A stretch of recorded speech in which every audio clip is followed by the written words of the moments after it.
So now we are going to move on to our next film. Doctors.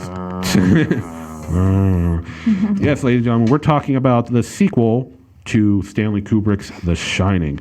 This movie is directed by Mike Flanagan and based on Stephen King's book, Dr. Sleep. It stars Ewan McGregor, Rebecca Ferguson, Kaylee Curran. So we all went to go see this movie together, so this is going to be everyone joining in on this one. Mike, since you are our guest this week, what are your, and without giving your entire thoughts away, what are just your initial basic thoughts of the movie? So, I'm a pretty big fan of The Shining. I think I saw it for the first time when I was probably about 4. The old lady, my God. One year younger than Danny, the kid in the film. Oh my God. Yeah, the old lady in the tub thing, that made me terrified of old people for a while. Yeah. Anyways, so I just out of nowhere hit Vincent up, like, can I come? Because I just really want to see the movie. I'll say that, like, I liked it. I didn't love it as much as I was hoping, I guess. The issues for me come in the third act, which is weird because the whole movie I was waiting for them to harken back to the original Shining, Stanley Kubrick's movie. And then when they finally gave it to me, I found it a little heavy-fisted. Like, it just, there was elements of it that felt like they were trying to force in homages, and it didn't feel like it was natural. Yeah. Took me out of the movie sometimes in the end. So it's weird because I think the part I was looking forward to the most was actually my least favorite part. I think the other two parts of it were my favorite parts. Okay. But I mean, like, it was pretty good without being great in my mind. That's my overall opinion. Okay. Sarah, your initial thoughts?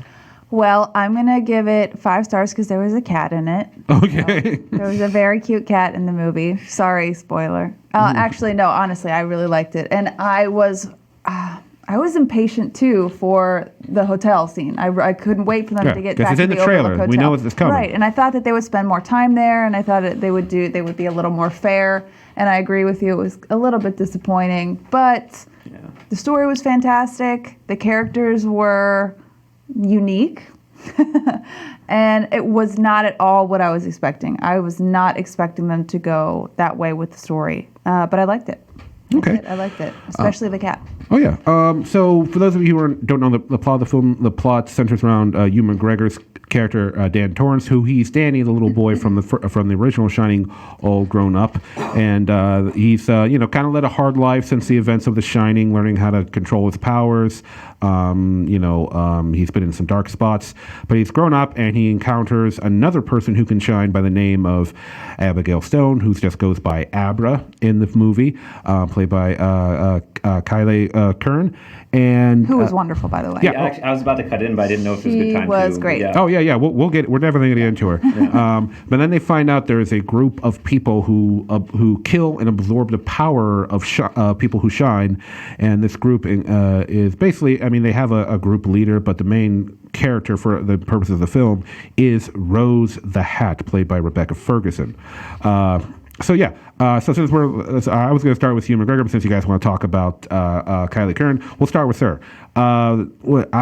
She, like I said, we just talked about, like I just said, with Jojo Rabbit. Finding young actors. Now, of course, she's older than the kid who played Jojo, but she was good. She was solid. I never felt like she was like trying. It all felt pretty natural, her acting throughout the whole thing. I'd say that she stole the show pretty much. 100%. And the thing is that. She had to come across intimidating, and she did in places, because there's places where she's like really like Rebecca Ferguson. They set her up to be like really scary, but then this little girl somehow like outscares her. Yeah. And she does a convincing job of doing it. Yeah. They show in the film that she's actually pretty powerful with the shine, which is what is attracting these. I don't know what to call. I think they did say what their Steam? group.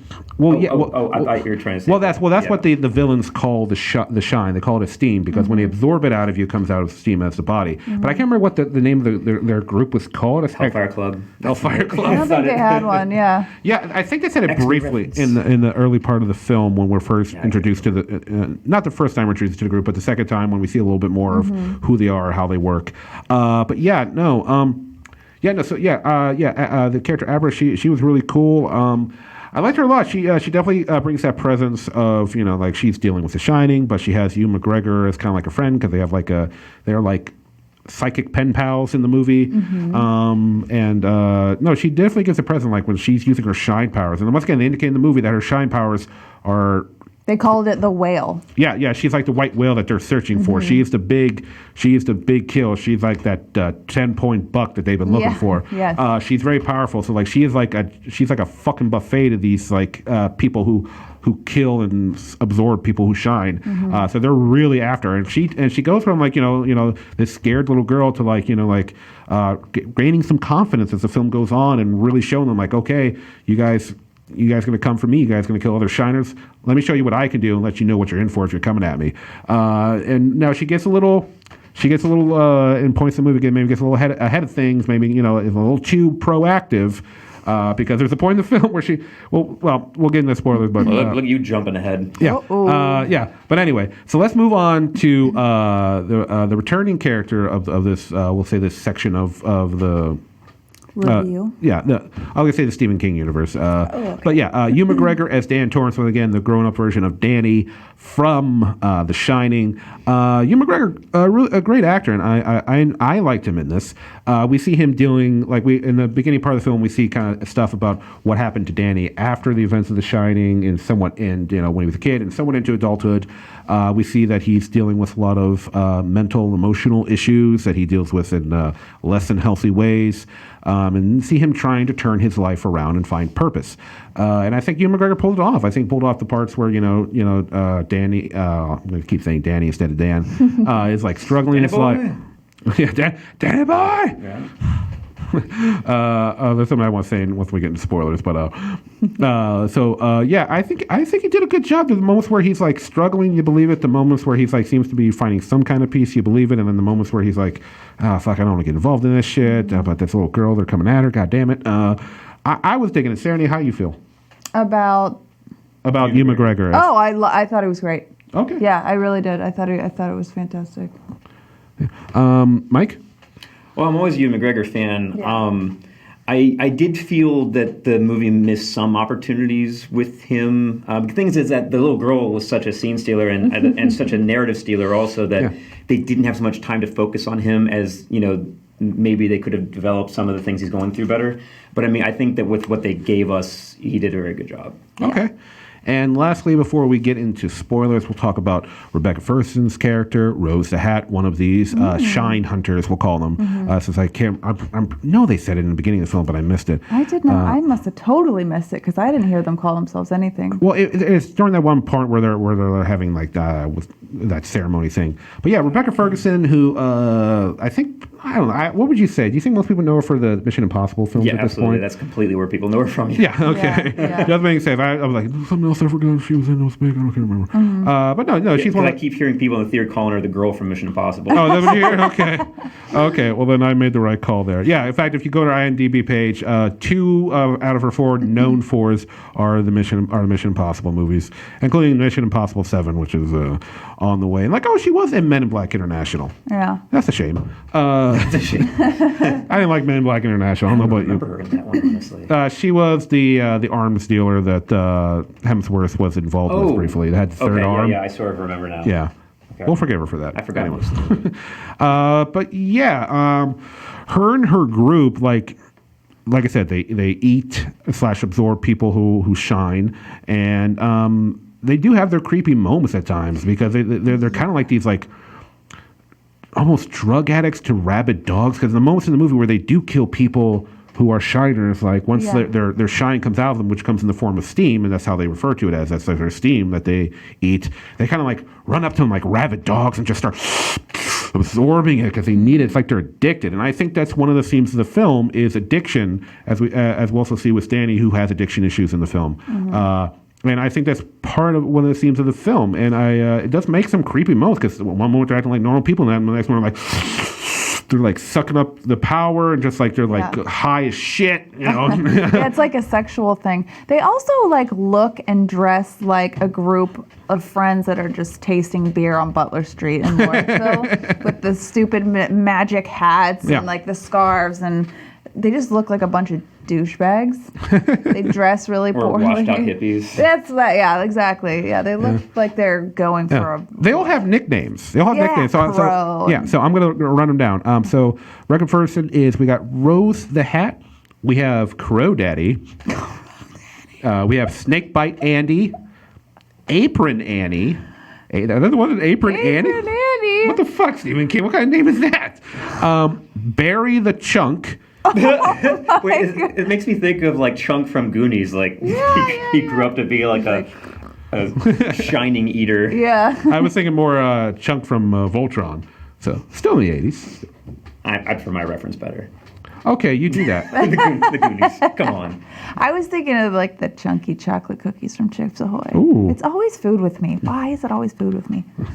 Okay, who's next? Then we also have Grandpa Flick, who's the other person who is one of the only few we actually get everyone's names on. Yeah. And then finally, Silent Sari. Sarey. I don't think I've ever seen that name before. Sari? It's close to mine. I think we're starting to get into like some of the background people of the group. They Yeah. had They really dialogue. don't have. Lines. I know there's probably one or two, but yeah. So that's most. We have Short Eddie and David Stone. And no, David's. No, that's somebody else. Never mind. Sorry. But Short Eddie, yeah. So they have their little nicknames. So there's this creepy bunch of, and they have kind of like I was saying, they have like a Romanian gypsy kind of thing going on. They just kind of like roam around. Which I think explains some of their wardrobe. Not all their wardrobe, because Chunk was definitely just dressed as some guy you would meet at the bar on a Wednesday night. Yep, like a lumberjack or like a yeah. guy ordering a Bud Light Lime and a shot of, I don't know, Yukon Jack. Yeah. Yeah. that No, was- definitely. I mean, they might be dressing according to like what was in style when they were turned and stuff. So you could argue that some of them were turned in the '60s during. When the did whole women thing. ever dress like that with a stupid hat and like beads in their hair? I don't know. She just looked And ridiculous. she definitely had a hippie vibe going on. Oh yeah. But, like, yeah. Totally. She looked like she was wearing a Halloween costume. A bad one. A little bit. Well, that's how you gotta make them stand out. Like she used to wear, so we're gonna give her a hat. Don't- Stupid hat. She loved that hat too. She Remember, did. remember the grocery store person tried to pick up her hat was on the ground. She's like, don't touch it. I don't need your help.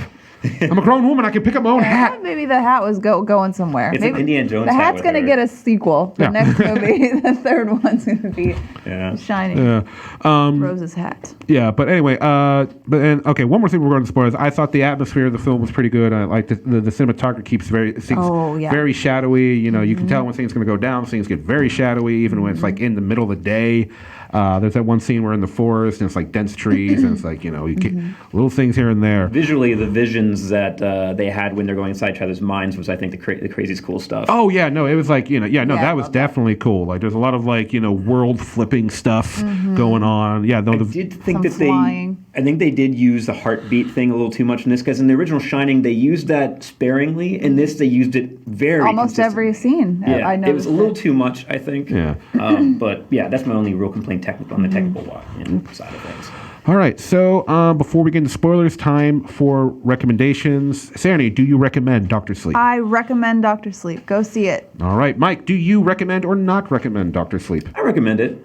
All right, and I too will give a recommendation to Dr. Sleep. Nothing can, Stanley Kubrick, one of the most famous, iconic directors of all time. No one can ever get what he did exactly right, but I think they pulled this film off pretty well. Yeah, director Mike Flanagan, good job. I enjoyed the film. And now that we've given our recommendations, let's get into spoilers, because a lot of weird shit that happens in this film. I definitely have some things I wanted to bring up in spoilers. Well, then you're our guest, man. Go the fuck off. Where do you want to Yay. start? Where do you want Crap. Wait, now you're putting it on me. wherever you want to start, man. Well, I mean, I will say that some of the recasting of the original characters I found a little off-putting. I think I know what we're talking about. I was okay, I think, with the kid and with Shelley Duvall. Though the Shelley Duvall actress seemed like she was trying to sort of do an impression. It was kind of weird. It was weird. But I was okay. I was able to swallow that because they're not iconic. The Jack Nicholson thing. Yeah. I had a hard time. I I liked really it. did. Like when he showed up, I was like, "What's he?" I was like, because for a second I was like, "Oh, are they gonna like do a de-aging thing with Jack Nicholson?" And then it was like, no, they just recast him with someone else who kind of looks like Jack Nicholson. Didn't look like There's, him at all. I mean, well, it's like they were trying to make him look like him. Yeah, sort it had of. the hair. He had the right hair. And he did this thing with his eyebrows. Yeah. This kind of but it's like he was like the cheap man's version of Jack Nicholson. It didn't feel right. Bootleg. Yeah, bootleg I mean Jack Nicholson. it's Jack fucking Nicholson, so I it's hard to replicate Jack Nicholson, Yeah, right? definitely. Which maybe makes you consider that maybe they shouldn't have tried. Yeah, I don't it's know. just so everyone understands. We're in the spoiler section. The movie begins once again with seeing what happened to Danny and his mother after the events of The Shining. Mm-hmm. They moved to Florida. They're just trying to have life. Unfortunately, because Danny's ability to shine, the ghosts from the Overlook Hotel are reaching out to him constantly, and he's having trouble adjusting. Eventually, he's visited by the ghost of the chef in the first movie, who told him what shining is, and he gives him advice and helps him to use his powers in a way to to keep the ghost off. And yeah, I thought the little kid who was doing young Danny, I thought he did fine. The Shelley Duvall actor, the woman who's doing Shelley Duvall, I think she did fine too. Nothing great. Once again, Shelley Duvall was a pretty well-known actress back then, but yeah, the guy who's doing. What? Sorry, every time I think of Shelley Duvall in the movie, I just think of her snorting and being like, yeah. She's snorting a lot. Oh man. Let me look. Let me see if I can find the name of the actor who was doing, because that's the one. Once again, it's Jack Nicholson. It's hard to Right, you can't touch him. You can't. I think the guy did okay. It just, I don't know. Yeah. Something about it didn't feel right. Like, it just took me out of the movie because I was like, you're not Jack Nicholson. I don't know. Yeah. Something about it just didn't feel Yeah, right. Yeah. the name of the actor is Henry Thomas. So Oh my God, Henry Thomas. I know him. He's from E.T. He's the main character in E.T. He's the little kid. No Elliot? way. He's Elliot from E.T. holy fucking shit! Yeah. Oh my god. Yeah, and he's also in the new House on Haunted Hill series. Like, he's... which I love. Yeah. He's actually a pretty good actor. I feel kind of bad now. Can I see? Can you pull his picture back up, Yeah. Vince? Yeah, he does. They did make him look a lot different in this movie. Wow, I never would have guessed that was him. I didn't realize him either, and I just recently rewatched the House on Haunted Hill series. I just did not even know that was him. Wow. You are kidding. That's crazy. So yeah, so The second we said Henry Thomas, I was like, what? E.T.? That's crazy. Fascinating. yeah, so and I was before Mike spilled that fucking information load on us. I was gonna say I don't want to come down on this guy because once again it's Jack No. Nicholson, and I mean I think he did the best he could with totally, it. yeah, I think he did. I don't think anybody could have done a better job. Yeah, honestly. it's like if I make a Star Wars story where you had what was his name, Iden Oldenreich, trying to do like young Harrison Ford as Han Solo. Yeah. He did the best he could. I mean, I thought he was entertaining that film. I actually liked Solo the movie. I liked it, and I thought Iden Oldenreich did very well in it. But he never truly captured, young Harrison Ford, that kind of in the way he was. And once again, Harrison Ford is one of those unique. He had that unique charisma and on-screen deal. It's hard to recapture that. Yeah. I think Oldenreich did better at doing the Harrison Ford thing than Henry Thomas. But once again, it's fucking Jack Nicholson. It's like it's so hard because he's Very got such iconic performance. Yeah. So Bash your brains in. yeah, so I'm going to give him some. We're going to give him some leeway on that one. Oh God, where should we go? What other spoilers you got? I mean, you mentioned coming out of theater that the opening dragged a little. I'll say the thing that dragged is and then 2 years later, and then 2 years later, and then 2 Yes, years later. and But, then here, and then this state, and then this state, and then Yeah. this Yeah, state. There but was I a lot mean- of location. I will say the scene with Dan as a kid, I kind of appreciated because it kind of felt like the direct follow-up to where the last movie left Yeah. off. Mm-hmm. And I appreciate seeing how Danny as a kid was reacting to the whole experience. I like seeing that. But then when we got to adult Danny and a couple months later, a couple years later, Yeah. and then it started dragging. a little Yeah, bit. I have a question for you guys. Yeah. So, do you remember the part where he wakes up in his new apartment and he's like just getting clean? He just moved to New Hampshire, and he wakes up and that woman and the baby are in the bed. Was that supposed to be the woman and baby that he left believe there? that. So- 'Cause I was like, So wait, he got them killed? because remember, she had vomit next to her. Whenever he woke up next to the woman that he was Yeah. sleeping with, she had vomit, and she wasn't moving. Yeah. So he robs her, and then a baby came out, and then he walked out, and she kept saying, "We're still here. Nobody's found us." And I'm like, "Is that the baby Yeah. and the mother?" So if the suggestion is that I thought they he were gonna left come them back to die, That's- Well, I don't think he knew that she was dead. I think he just thought she was. yeah, but if that's Deep in sleep because they did drugs and alcohol. If that's a suggestion, though, you'd think that would have eaten away at him in a much grander I scale. thought it was going to come back. at least. Because, like, I mean, that's a big deal. You got Right. a kid killed. That should have haunted the crap out of him. Like, more Right. so than anything else in his experience. I would assume they go deeper into it in the book, and this is one of the movies we can definitely tell it's based on a book, because I think they try to integrate as much of the book as possible into this film. Until the third act. The third act veers very strongly against. Oh, so you have read the book? I have not, but I have been told by everybody that you can even tell where it shifts. I mean, because I feel like the last act felt like things were getting rushed there in the last 15, 20 minutes. The moment you can tell that they're veering from the book is where Danny says, "My brilliant strategy is to take us to this hotel that is, that he tries to eat people with The Shining, because we can't handle Rebecca Ferguson, even though Abra has proved herself to be 10 times stronger than her, and the two of them combined, I'm pretty sure they could have taken her on." Yeah. I found the strategy kind of like in Skyfall when James Bond's like, "I got the perfect strategy. Let's go to my old mansion from when I was a kid with no guns and no backup." It's like, it just felt like they shoehorned in the Overlook, which is what I was really afraid of when I was seeing this movie. I was like, please find a natural way to bring the Overlook back in, and I don't completely think they succeeded. Yeah, it definitely feels rushed. I felt like it's kind of rushed there at the end, because a lot of the movie is building up. I would say the first hour to hour and a half is maybe a long movie. Yeah, too. And that's what I mean. You can tell, like, oh, this is definitely a adaptation of a book, because they're trying to. And some of it I do like. Like I said, I like seeing like what happened to Danny as a kid after the events of The Shining. Yeah. It's interesting to see like how he grew up to become an alcoholic, just kind of drifting from town to town, which is like Bar fights. yeah, bar fights. Like he's like his dad now. It's that he's not beating people like his dad would, but he's definitely an alcoholic. He beat somebody with a cue ball. Yeah, he did.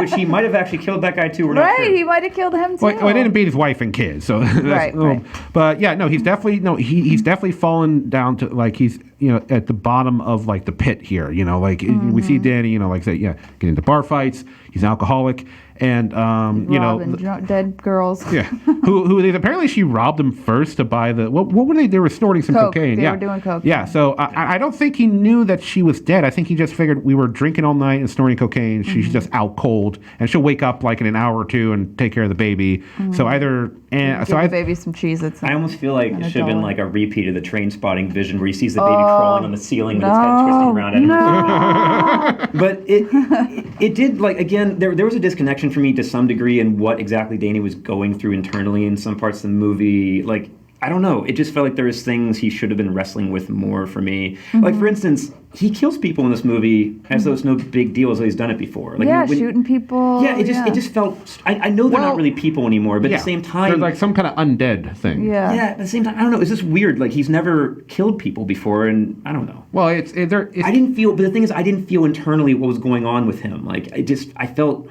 I don't know. It's hard to explain. There was a piece missing from understanding what was going on inside his head for me. Yeah. But, Yeah, I'm with you. He should have been grappling more with that stuff. yeah. I can feel it. Yeah, we do have that scene where we do get a little bit more insight where they're at the Overlook Hotel and Danny walks into the ballroom and there's the bar right there. And just like in The Shining, walks into the bar and all of a sudden there's a bartender. That but famous scene. Yeah, but the bartender in this movie is not the same ghost or spirit from The Shining. It's now his father's spirit has taken on the form of the bartender. And at first, I'll be honest, I didn't realize it was supposed to be his didn't dad. either. Really? Oh my gosh, I knew. Well, I knew when he starts talking to him. I saw the haircut. I was like, Oh, no, even before the haircut. Yeah, that's when I was starting to think, like, wait, is this supposed to be Jack Nicholson? I'm not sure. It was before the haircut. oh, they just showed the hand. Yeah, when Yeah. they were showing the hands and he started talking about mom and stuff, I was like, oh, he's talking to his dad, isn't he? Yeah. But yeah, I mean, like,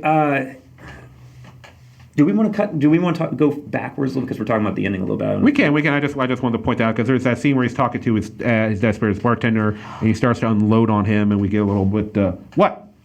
Can I interject? Yes, So yes. there was a part where I felt you getting extremely uncomfortable where they killed that little boy. Jesus, yeah. They really brutally murder a young boy in this movie, and they show a lot. And you could feel, I felt Mike sitting next to me get really uncomfortable. I felt Vince get uncomfortable. Yeah, it's not an easy scene to watch, ladies Yeah, and it was gentlemen. hard to watch. I don't Was like it watching Jacob stuff Tremblay? like that. It was Jacob Tremblay. Okay, I thought that was him. Yeah. Oh, wow. Yeah, another great young actor. He was recently in Good Boys, the little kid R-rated yeah. comedy. But he's That been in a was bunch good. of other stuff. He's a really great young actor. So even though he technically plays a small role in the film, just having him in the film was good. Whenever you got a good quality people in your film, even if they got small little parts. Yeah. That scene was rough, and I felt you both get uncomfortable. It was. And I was very uncomfortable. Yeah, I too. mean, like it was. It's the most brutal killing of a kid you ever see in a movie. Yeah. Like I think so. Yeah. It definitely is, and it goes on a long time. It's like a 5-minute scene. Yeah.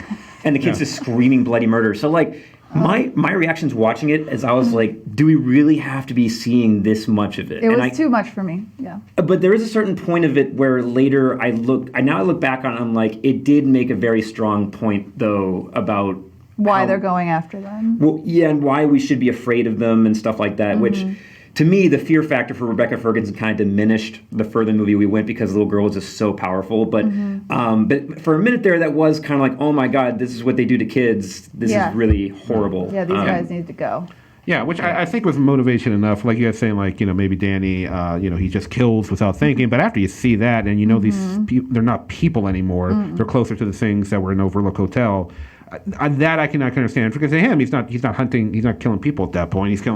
He's killing monsters. So I mean, I do get what point you guys are trying to make. Yeah. But for me, I didn't have a problem with that. I will say I didn't know he was such a good fucking shot. I mean, not every hit was center mass. I'll say that. But anyway, there's one other thing you want to go back to, right? Or did we? There's a few thoughts I had. Have at it, man. Sorry, I like analyze these things to death. But I know that's what this is about. What's her name? What's the snake one's name? Andy, Snakebite Andy, played by Emily Allen Lind. So I had a thought about her sort of, because they set her up to be kind of a vigilante, sort of like she's targeting pedophiles and creeps. Yeah, she has she has the shine, and her shine is she can control people with her words. Yes. Mind control, yeah. Yeah, mind control. She says it's like, you want to go to sleep right now and you'll fall asleep, or like, you want to hand me your wallet and you'll do that. And they indicate that she is a shiner, and that the group, the people that eat shine, sometimes they encounter another shiner. Instead of eating them, they convert them into one of them. Yeah. So, but anyway, back to your point. I'm sorry, I just wanted to... Well, that's fine.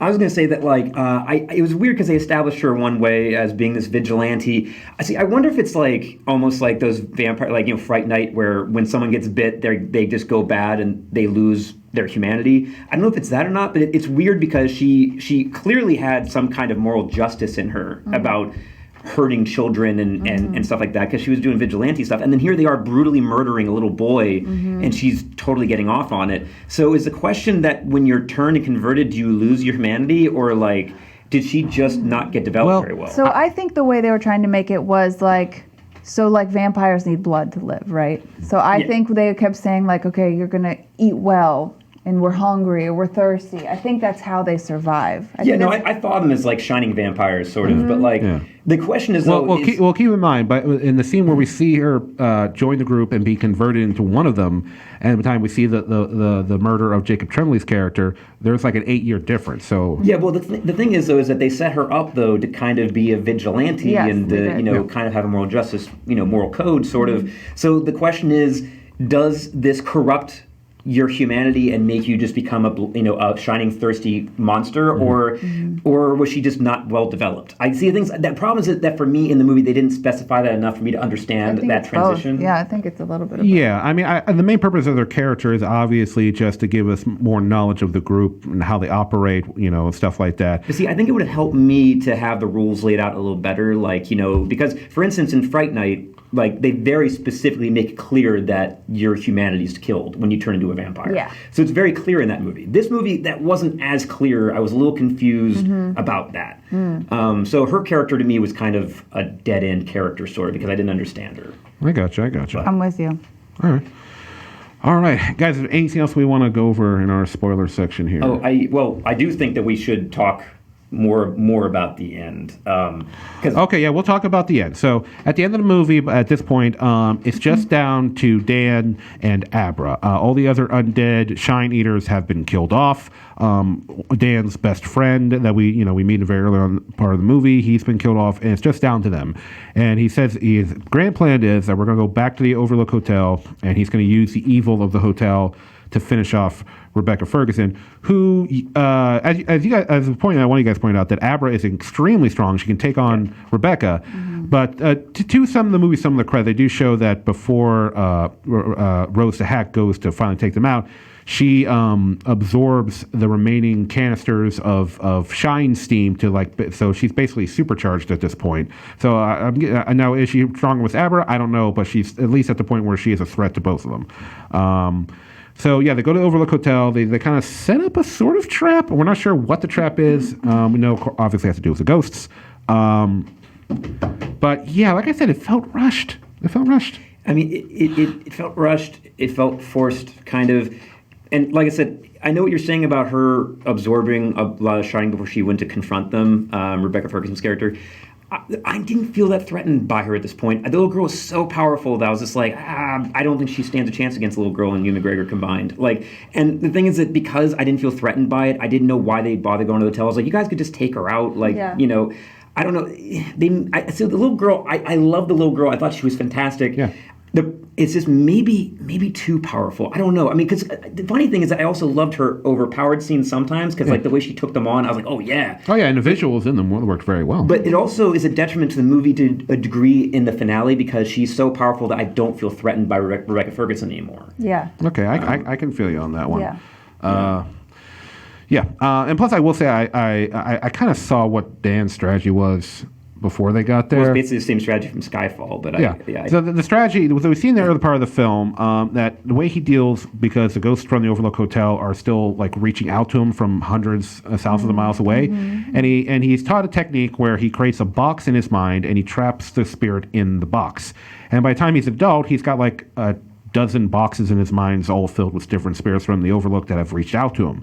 And I pretty much saw it coming. That the strategy was get her there, maybe fuck her up as much as it can, and then release the ghosts on her. I mean, I wasn't surprised when that was his strategy. I just felt like that was that the only one?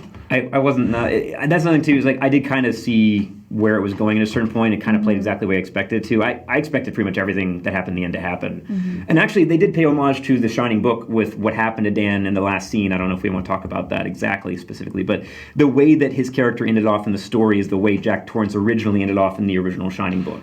Jack Torrance in the book, he blows up the boiler room, blows the hotel. Okay. So that was them paying homage to the book, but that's not how Dr. Sleep ends. I don't believe. I don't think Dr. Sleep even goes to the Overlook Hotel. Oh wow, really? The book. I don't think the book actually goes. So they definitely did that because moviegoers would want to see them. They were definitely trying to pull in those Stanley Kubrick fans, and even to the point of duplicating the walking up the stairs with him swinging the thing at her. Yeah. That was definitely. Yeah. Yeah.